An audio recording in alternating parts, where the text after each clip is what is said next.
Really, truly delighted to have my good old friend, Simon Haigh, my co-host on Business Eye, back with me today. How are you, Simon?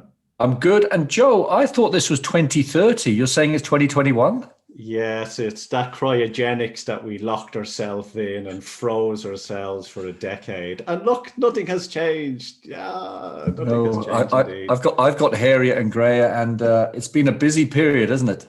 It has, it has. How was last year for yourself? Business-wise, it was a good year. It was busy at home as well, adjusting to spending. I didn't realize there were so many ways I could annoy my wife. Put it that way. Yes, the list. We here at home, she's after calling me Joey Jobs, and it's Linny lists. So it's all that stuff that I thought that I couldn't do that I did. Like actually, I built a decking in 2020. I was surprised that I actually jumped on YouTube and built a decking out from the house and learned gardening and all the other stuff while we were doing business. So it was Yeah. it was a good year. A lot of reflection, a lot of compassion, and being honest, I think I've really, really understood myself as well more than ever before.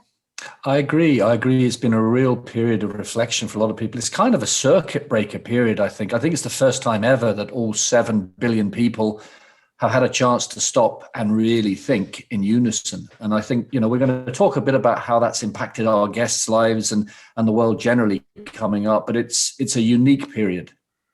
Yes, and our guest today is Deborah Wilkes. She specializes helping HR and communication within, we'd have to say, Ireland and England and possibly the world. And then we have Raymond Hegarty. Raymond, what do we say about Raymond?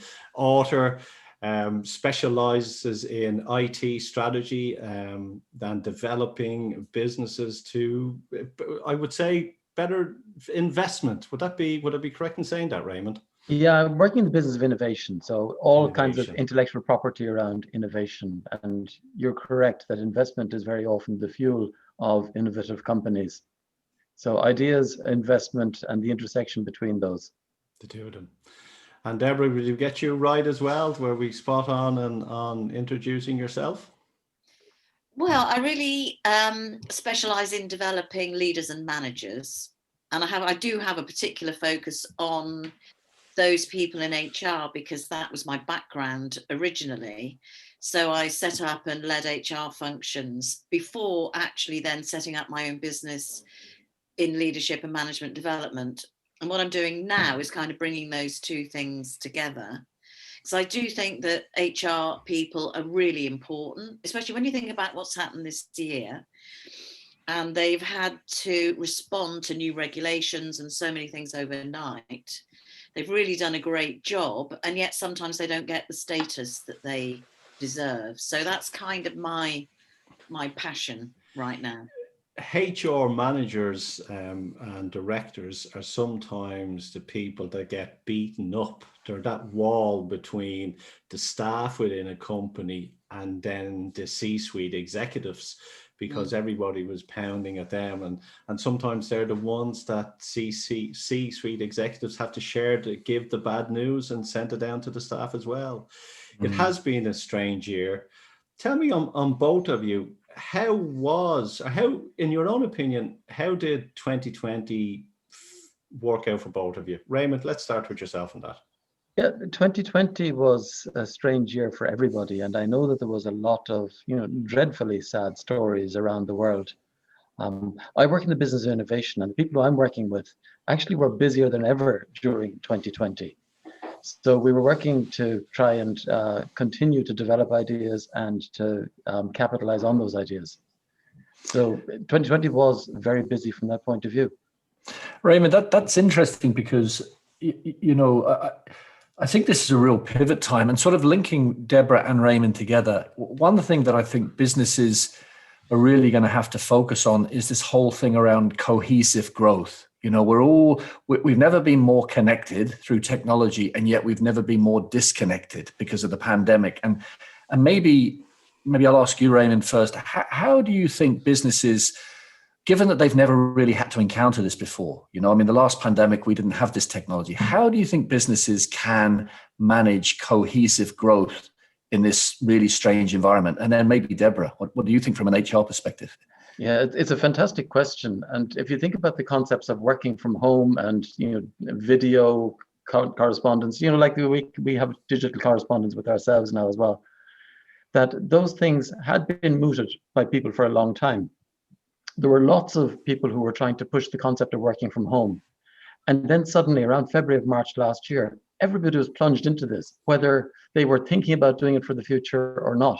So there was an accelerated adoption of things that might have become inevitable over the last 10 years.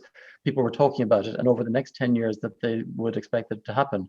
And it suddenly happened over a period of about 6 weeks. So I'm interested also to hear Deborah's take on how people adjusted to that, because there's a big part of this as well was trust. That one of the big difficulties about people working from home was that in traditional companies, management mightn't trust the workers to actually do the work once they are away from their supervision. So suddenly we let the people loose, and we discovered that they actually did quite well. And one thing that I am a little worried about is that now there are protections coming in again, and more interference of people looking over your shoulder in a digital way. So I'm interested as to how Deborah sees this panning out as well. Yeah, I think that looking over your shoulder thing is really interesting and worrying, because apparently that digitally you can tell whether somebody's working or not.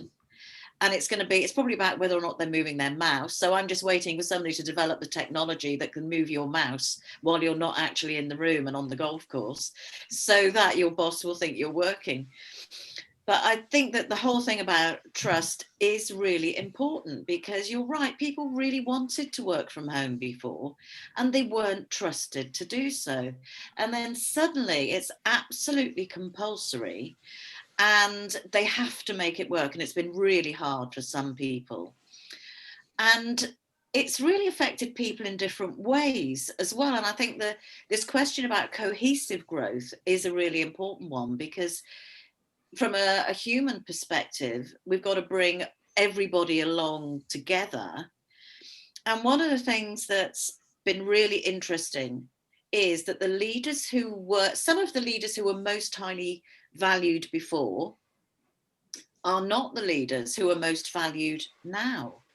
So the kind of guys, we all know them, that would have strutted around the office and really put on a good show, had not really built trust to the same level as some of the quieter guys who just got on with the work and really had already built trust and empathy with their teams.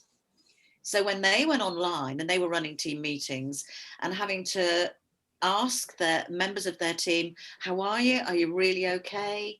And what help do you need from me? They actually believed that they meant it. And so they did feel cared for and supported by that kind of leader. Whereas the other kind of leader just wasn't getting the performance and the productivity then afterwards. So is it the end? A great shift. Is it the end of micromanagement? Let's hope so. I completely agree with what Raymond said. There is a risk that micromanagement is going to go online and go all techie on us. But actually, there are much better ways of managing people that don't involve knowing what they're doing every minute of the day. It's funny, I can almost sense there's a couple of dichotomies maybe panning out, right? And I'm not a futurist and I can't see the future, but on the one hand, we're kind of moving into globalization Mark II, whereas because everybody's connected online, but conversely, there's, we're going to talk about censorship, and I think that's rising. And then, but the first thing I wanted to address, back to what we were talking about there, is back to what you were saying, Deborah. I do see a massive, because we're all much more super sensitive now, right? We're all burnt out, and there's nobody who's not affected by this. So I do see that there's going to be more awareness around diversity and inclusion, gender balance, trust-based communication, cultural cohesion, and the need to keep teams together remotely. And I think there's huge opportunity there. but none of this has really been tested on this grand scale. So it'll be interesting in 50 years how history sees this period. Is this really going to be a period of massive change, or how will employers expect everybody to come back to work again in the future when this pandemic passes? How could they? Do you really see this as a big shifting change period? They will not be able to insist, is the bottom line.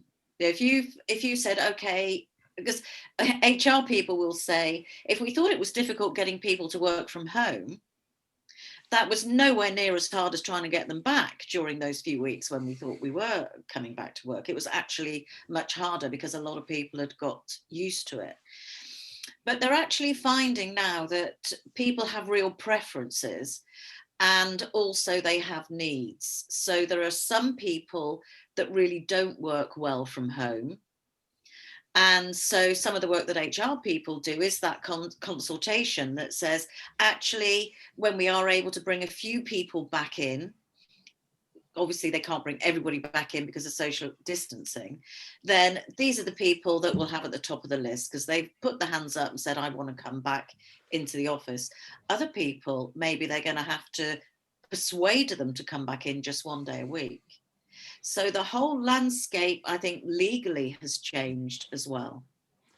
It's one of the things, just jumping back to you talking about people working from home and software, there is a software actually which is available where if you have someone working from home, it actually watches their screens and actually takes screenshots of what the people are doing over the period of time. And then someone in the office can go and look to see what work they've been on. And the reason I know the software is because a lot of PR agencies in Asia use this because, as you know, in Asia, a lot of people work in the PR virtual assistants around the rest of the world. So that software is there. The other part of it as well is trust, the element of trust. And with a lot of people who have come and start working at home, I know some people that were doing on an 8-hour day, they are now getting their day completely done in 2 hours when they were in the office for 8 hours. There's also a stage of laziness kicking in with some people as well. As we move forward, I believe that you'll have a sort of a split week. Maybe somebody will come into the office 2 days a week. So everything will be shared desks, and then they'll work home for 3. So the offices will reduce. And we know in Dublin that the offices, large organizations are looking for smaller spaces because they're going to be rotating on it as well. That brings into the innovation. And Raymond, are you, with the companies that you're speaking to, and you're saying that you're extremely busy in that, are you finding this is one of the conversations that you're having with the companies that you're speaking to? Yes, there's a lot of hybrid conversations coming as well. You're right that people will come into the office and that you may have smaller numbers of people wanting to go into the office, or people thinking that they can work 3 days a week in the office and 2 days a week at home. And then the next thing when you think about that is part of the reason for going to the office as well is the interaction with people. That some people are missing the possibility of sitting out and at 11 o'clock having a cup of coffee with your friends. So another option, apart from going to the old office that you used to go to, if the commute is 1 hour, they're now looking at possibilities of having hubs, which may not be in the place where your previous office was, but it's somewhere between where you are living and your office, and that in those hubs that people can congregate, they can have meeting rooms, that they can explore ideas in face-to-face meetings rather than these Zoom meetings that people are so fatigued with. And then they can come back home and they can do, concentrated deep work, not necessarily even being monitored by their PC and their clicks. Raymond, so I'm seeing all those things happening. That's a great point. And maybe I'll swing that back to Deborah. You mentioned knowledge management, right? And one of the big things that I keep hearing is, how will the younger generations be mentored when old white-haired guys like Joe and me aren't in the office, right? That's the first thing. And the second thing is that knowledge management, right? 80% of knowledge in the West is tacit. It's in the old gray-haired people, right? And if we're not around, how are organizations going to retain that stuff? This is a huge shift, isn't it, potentially?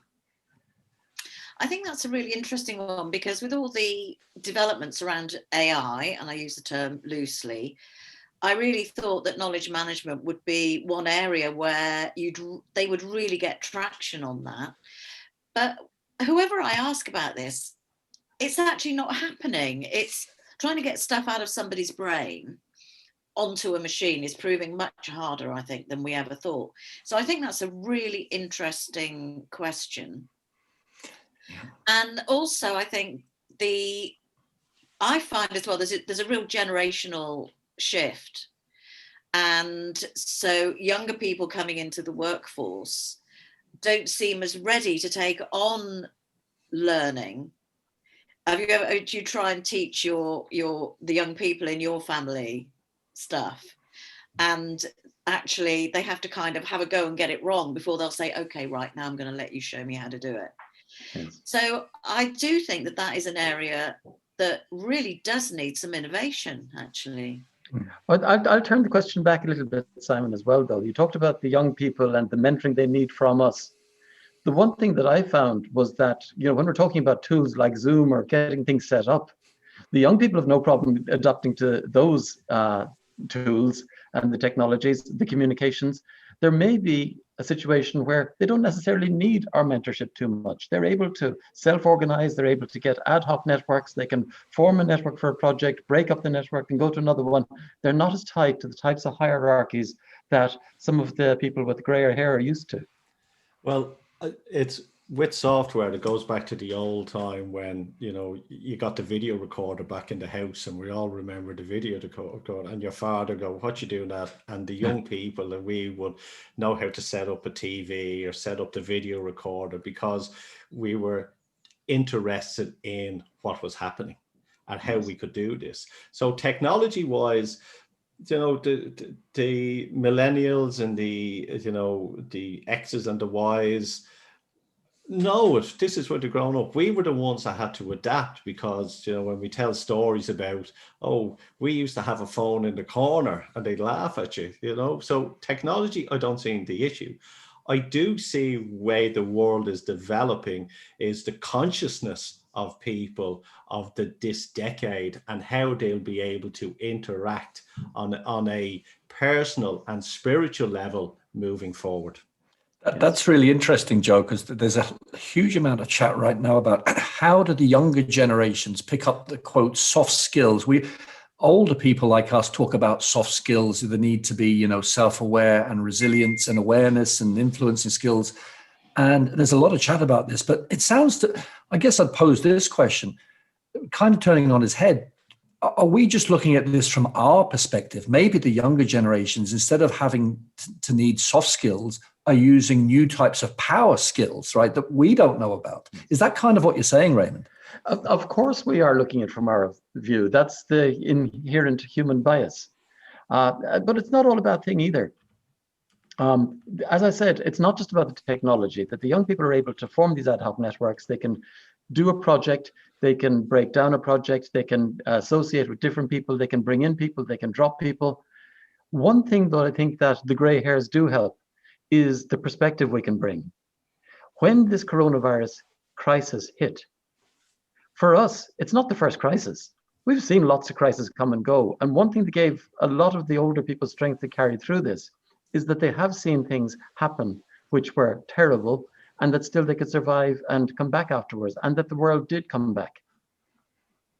Well, we're going to take a break now, but before we take the break, I just want to ask you one thing moving forward.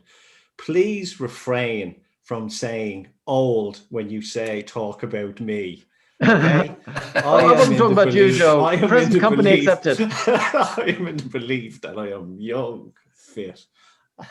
So we're going to take a quick break and we'll be right back. Hello and welcome back, and thanks again to Dunleary Rathdown County Council Local Enterprise Office. I'm tripping over my own words there, Joe.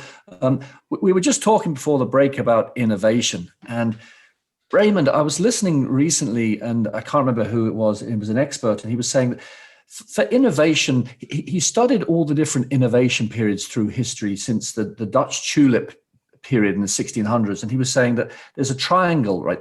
Whenever you have boom periods, three things are present. Number one is low interest rates, and we're at historically low interest rates. The second side of that triangle is relative ease of buying and selling stock and properties, and that's accomplished now. And the third thing, and this is where I want to bring it to you, is the condition for innovation spark, right? And he was suggesting that with the pandemic, increasing genome sequencing and vaccines, this is a perfect soup for a massive period of innovation going forward. What do you think about that? Yes, it's interesting that you talked about those three different things that you said. That it was, I took notes on this, was low interest, the ease of getting access to properties, and then also the innovation spark. The innovation spark that has come during this, if you look at the immunology, for example, lots of people have spent a lot of energy on developing techniques in immunology. The vaccines, like the speed that we came to market with vaccines, and within a few days of each other, different vaccine solutions being announced on the market, has been phenomenal. Rather than taking 6 years to develop a new vaccine, this time last year, people still didn't understand the coronavirus. They were just starting to sequence the genome, and now we have vaccines being put into people in our population. So the technologies have advanced very quickly during that time. Innovation, the mother of necessity.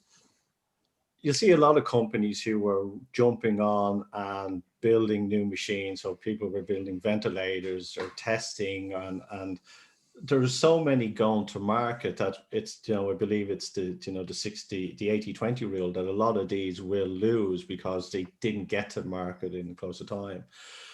It's example like masks, looking at masks, and everybody was wearing masks and everyone purchasing masks on a massive scale. But I was down in the local shop and I says, "How's your mask sales going?" And he laughed. He says, "They're not really going, because everyone bought a pack of 10 and they're everyone's wearing the same mask every day in and out." And he says, he said to me, "I hope this continues on a little bit longer because I've a lot of stock to get rid of." Yeah. Well, it's funny because it also changes consumer patterns. For example, in cosmetics, that I've seen the figures that the sales of lipstick are way down because people are covering their mouths so they don't need the lipstick. But the sales of mascara is up because now everybody is looking at the eyes. So you get all these shifts that nobody could have predicted, these secondary effects of the pandemic. Yeah, and in terms of shifts, Deborah, in terms of organizations and teamwork and motivation and all this sort of stuff, what are you seeing in terms of how this must already be impacting how you motivate and keep teams together and you inform them, and what are you seeing panning out? Well, I'm seeing real differences between different organizations. And I think some of it is going to be based on the sector that they're in. So, for example, a company of architects and building designers, they're finding that actually their order book is holding up and they've got young, bright, clever people that had a really good social vibe going before the pandemic, and they're managing to keep that going. And so they feel like they're all pulling together healthily. And then other organizations, and quite likely in a sector where they're really being hit hard and they're having to make people redundant. Well, of course, furlough quite often leads to redundancy. So people might be on furlough. Are you calling it that in Ireland? Apologies if not. Yep, it's the same. Yeah, great. So there's huge uncertainty. And then, of course, people don't know what their future holds. And in those organizations, they're having to face some really, really tough decisions. And I think their leaders are feeling just so stressed and sort of borne down by the whole thing that and whether it's the pressure or whether it's that that they just weren't that kind of person in the first place, because obviously that happens too. They're not pulling the organization together, and you can get the sense that it's just falling apart. So I think there's an enormous variety. I'll just jump in there. What I was speaking to certain clients as well, that we're finding that a lot of the younger people are finding it very difficult as well. They're the ones that are dealing with a lot of stress, especially being out of that communication or the connection with many staff. We're okay because the age group that we grew up being bored. You know, we switched on the TV at 6 o'clock, you know, that was it. We had 4 channels to choose from, and everything else was an instant gratification. You had to wait. So we grew up being bored. So it's okay for us. It's the other people that is, you know, instant gratification. The younger people are the ones that are finding this a little bit difficult. Personally, myself, as Simon will know, I did all my business on Zoom. I have clients all over the world. So I was using this process well before COVID even kicked in. What's happened to me is that everything now for me is Zoom. And I am done with it. I miss the speaking events. I miss being in the studio. I missed, you know, speaking to 100 people on a stage and sharing a laugh. I miss that.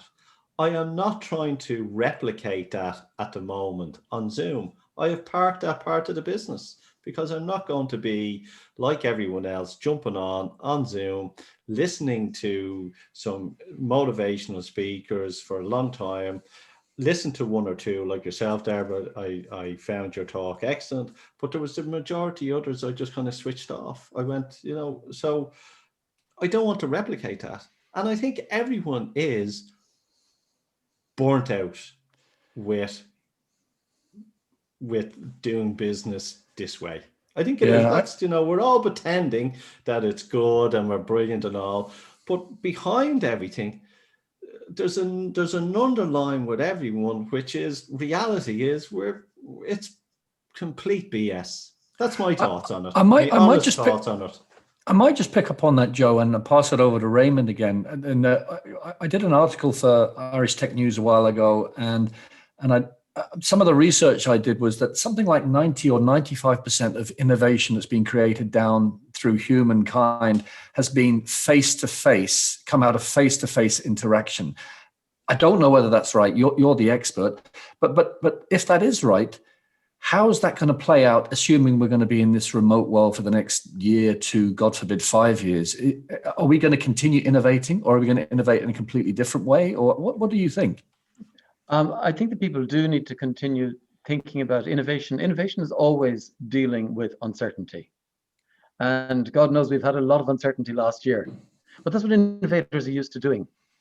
So we come up with different ways of doing it. And I understand what you're saying as well, Joe, that lots of people are trying to find a way to replicate or replace the way that was doing before and bringing it back the way it's doing before. But most potential comes from finding new ways of doing it. Okay, we keep the good parts, but we also look for new interesting things. You know, people have talked about the psychology and how people are burnt out. But on the other side as well, I've seen work-life balance shifting for a lot of people. That if you're able to do away with, you know, a 1 hour commute, and that's both ways is 2 hours per day, lots of people are taking the opportunity that if you take that 2 hour commute, you can take 30 minutes extra in bed, not to be lazy, but to get to about the right amount of sleep that you should be getting anyway. You could take 30 minutes for exercise, 30 minutes for helping somebody else, and 30 minutes just for getting your peace of mind. So those kinds of things do come into your life, as long as you have the discipline of not using that extra 2 hours either to do more work and be more on demand and more available for people, or to spend it burning out, you know, watching your on-demand TV. See, that's where it is, because I had eliminated all them anyway before COVID, because I was working in that environment, and where I used to enjoy that drive to somewhere, which was the break from it.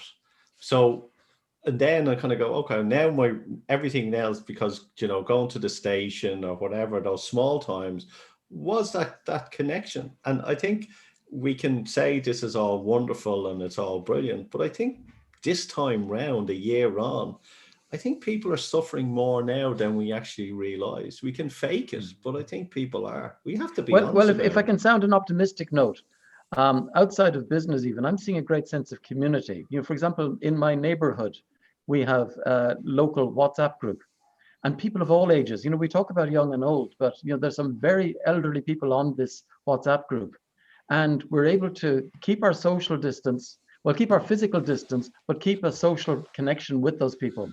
Because you know, something happens, you know, a neighbor's bin blows over and somebody says, oh yeah, we'll go out and we'll pick it up for her because we don't want her to be coming out and handling things outside. So I'm seeing this wonderful community of neighbors who I didn't even know very well before this started. And if one thing comes out of this, I hope that we can keep this community feeling after we go back to what people call the new normal. Well, yes, sorry, Simon, I agree. But there's one thing I'm glad I am not, and that is I'm glad I'm not dating. I'm glad I'm not 20 anymore, and on you know, going out to try and, as we used to say, score. You know, because of that, that is gone on it. That went for me decades ago. Yeah, that's the thing to go. You're listening to Business Side, sponsored by your local enterprise office in Dunleary Rathdown. Together, we're making it happen. Deborah, just before the break, we were talking about we could call it the burnout, the fatigue, and everything about Zoom and meetings. What's your thoughts on it at the moment? Well, I think to start with, people just did everything on Zoom, and now they're being more selective. And I find more people are saying, let's just do it on the phone because I'm zoomed out.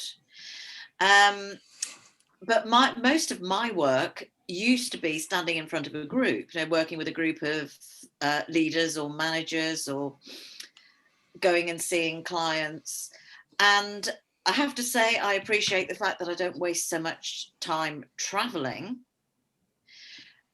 So I think there's like there are swings and roundabouts with it, aren't there? But people are definitely getting fed up of Zooming. And I think finding that you really have to put a lot of effort into it. So I have one colleague who does a similar work to me, and he actually has worked so hard at it. He inspired me because he said, I think I get more interaction now when I'm running a virtual workshop than I actually did when I was running it face to face, because there'd always be the shy, quiet person who actually wouldn't speak if they were in a room with other people. But what I do is I get them to put their comments into chat, and then I pick up on them. So I actually make sure that everybody does participate. So I think there are real skills that we can learn, but looking at a screen is exhausting.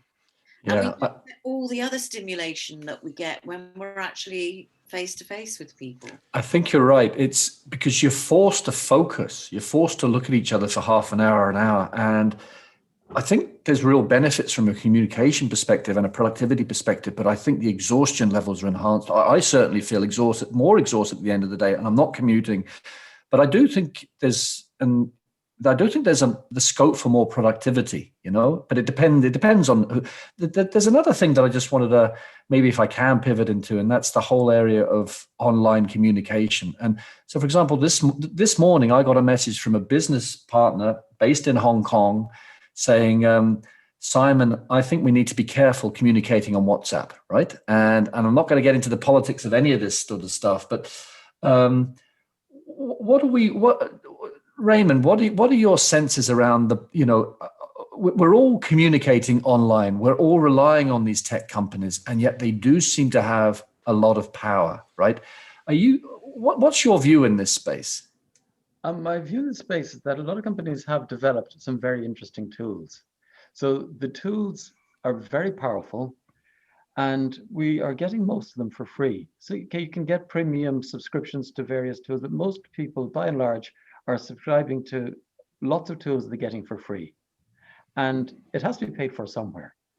So it tends to be paid for in, you see something like a search engine, and the search engine, their business isn't search, their business is advertising. So you will see that these companies have to find a way to get a financial return. And some of them start off with real altruism, or they've got deep-pocketed investors. But at some stage, they need to start paying back the investors, or at some stage, they need to be paying the developers as they grow. They need to have more cloud storage space, and they need to have those facilities. So they need to find a way to be able to pay for it.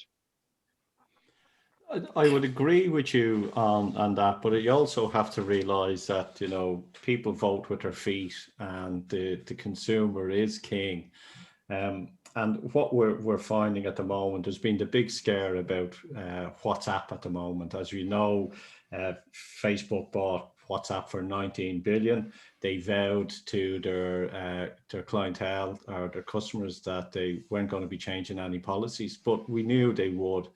Facebook, one of the things which scares me about Facebook is their algorithms and using the joint computers. That, I don't know, did everyone see that program on Netflix about Facebook, about they stop on the picture and it's all gone into that database which is targeting us.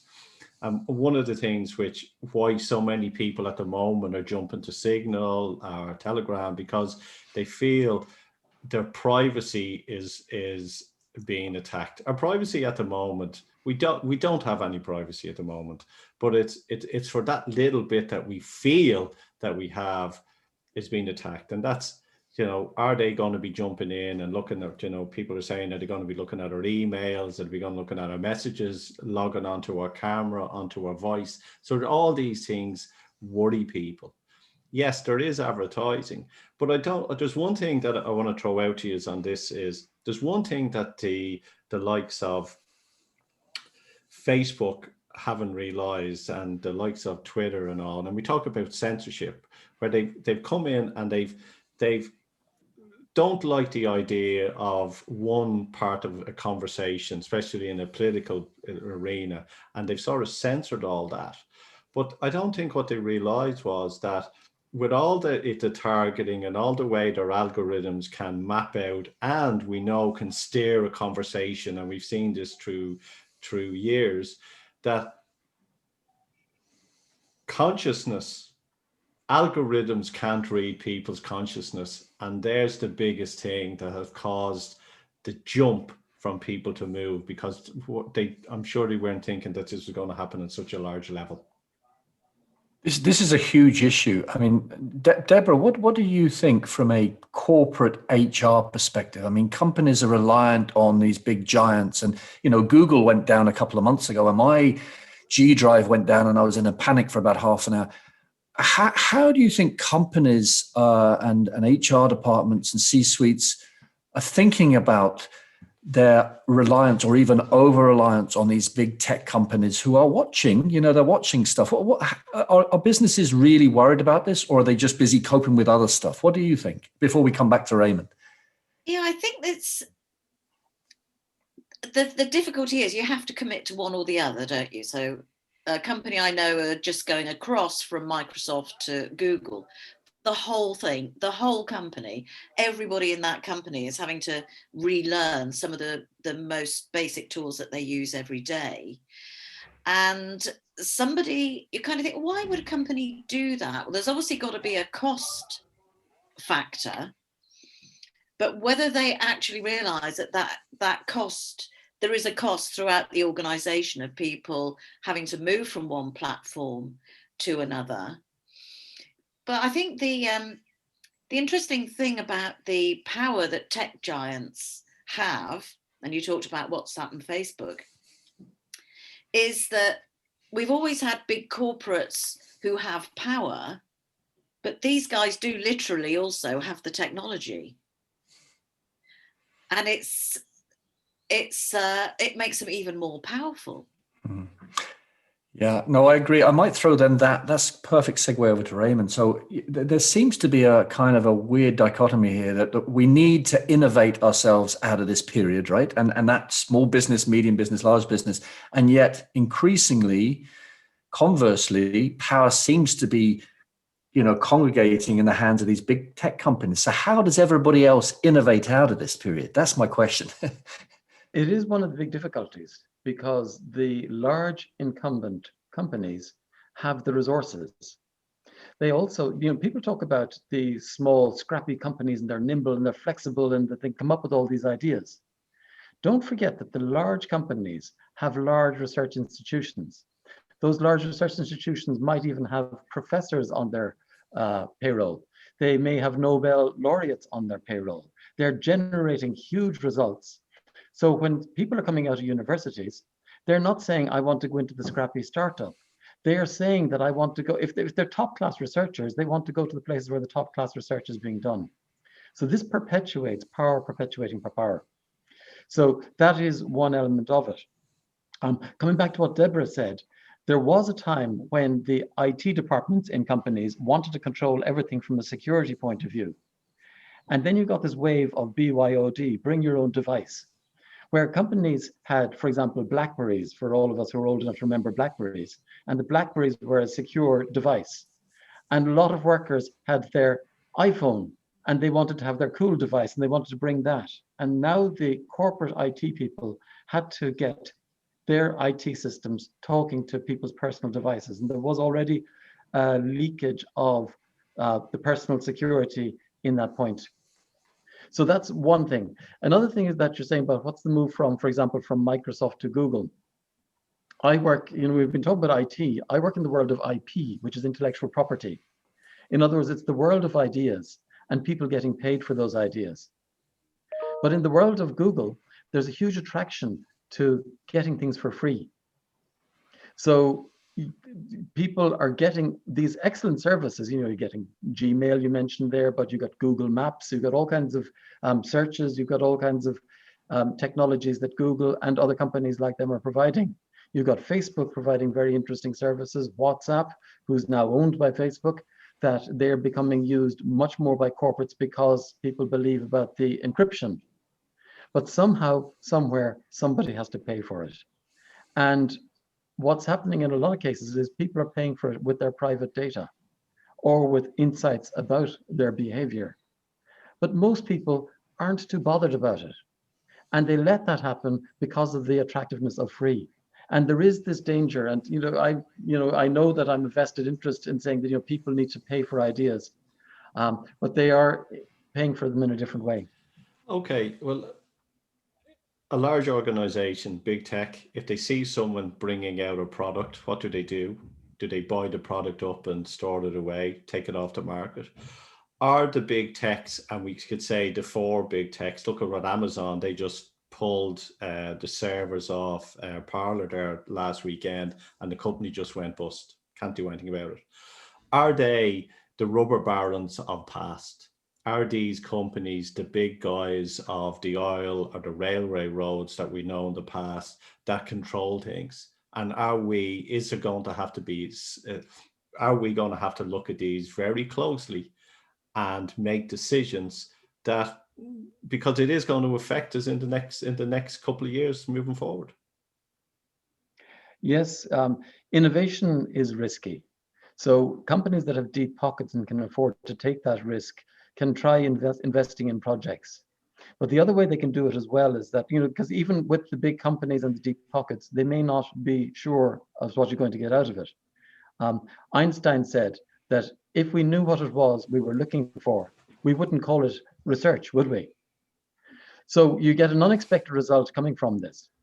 And what happens as well then is with small companies, sometimes one of those gets an unexpected success. And for one of the large companies, this is a very cheap way of de-risking their innovation, because they don't need to invest in 20 different companies that one of them could pop. They just wait for the other 19 to fade away and they buy the one that survives. And the one that survives has de-risked the investment in innovation. And that's what came from the Facebook's investment in WhatsApp, which seemed like a huge investment at the time. But in retrospect, it was a very earth-shifting investment. And now Facebook is changing the terms, or WhatsApp are changing the terms, despite a lot of people's protestations at the time. But don't forget, we've had 6 years since then. Yeah. So you've had 6 good years of being able to get WhatsApp for free without these terms being changed significantly. Raymond, so many people seem to be worried about these big techs for all these reasons. Do you think they're worrying too much? Do you think this is just this is an inevitable part of the innovation journey? Well, it depends on what you mean by some people are worrying too much. Like some people, they mightn't be worrying enough. So I always worry about complacency and what could creep up on you if you're not alert. So it's important to be alert. And on the other end of that scale, we talked about well-being and peace of mind. You don't be worrying about everything all the time either. So it's an informed alertness to be careful about these things and to take a balanced view of it. Well, I think a lot of people are worried because if you look at Signal, how many people jumped onto Signal in the last couple of days, and then millions of people are signing up. My phone keeps lighting up every 5 minutes with someone signing up to Signal. Guys, look, we're coming to the end. Deborah, if someone wants to find you, where can people locate you and reach out to you if they want to have a further conversation with you? And the same down with yourself, Raymond. LinkedIn is great for me. Deborah Wilkes, you'll find me on there. And same for me. I'm very commonly found on LinkedIn, or even if you just want to Google IP coach, I come up as one of the top IP coaches in the world. So it's very easy to find me using the Google that we've much maligned during this call. Yes, and that's where it all starts. Simon, I'll let you sign out there as the doorbell has rang and the Tesco man is delivering it. But we are going to finish up today on a song which is by Neil Fox, and it's Dear Facebook, and it's a funny song about censorship and being locked in jail as well. So, Simon, you can wrap it up there, and I will talk to you later. Thank you, folks. Thank you. Thank you. Thanks. Bye-bye. Thank you. Have a good afternoon.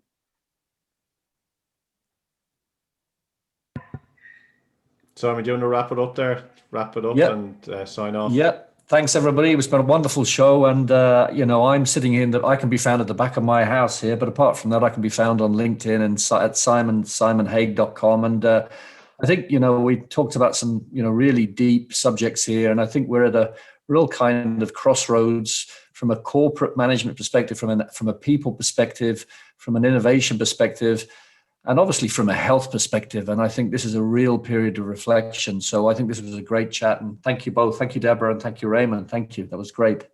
Thank you. It was a pleasure. I really enjoyed it. Thank you. Thanks. And thank you, guys. And I'll talk to you later. Take care. And that's it, folks, for another week of Business Eye. Want to thank our guests and delighted to be back with Simon again. So till next Friday, have a super weekend, and we'll talk to you then. Take care. Bye.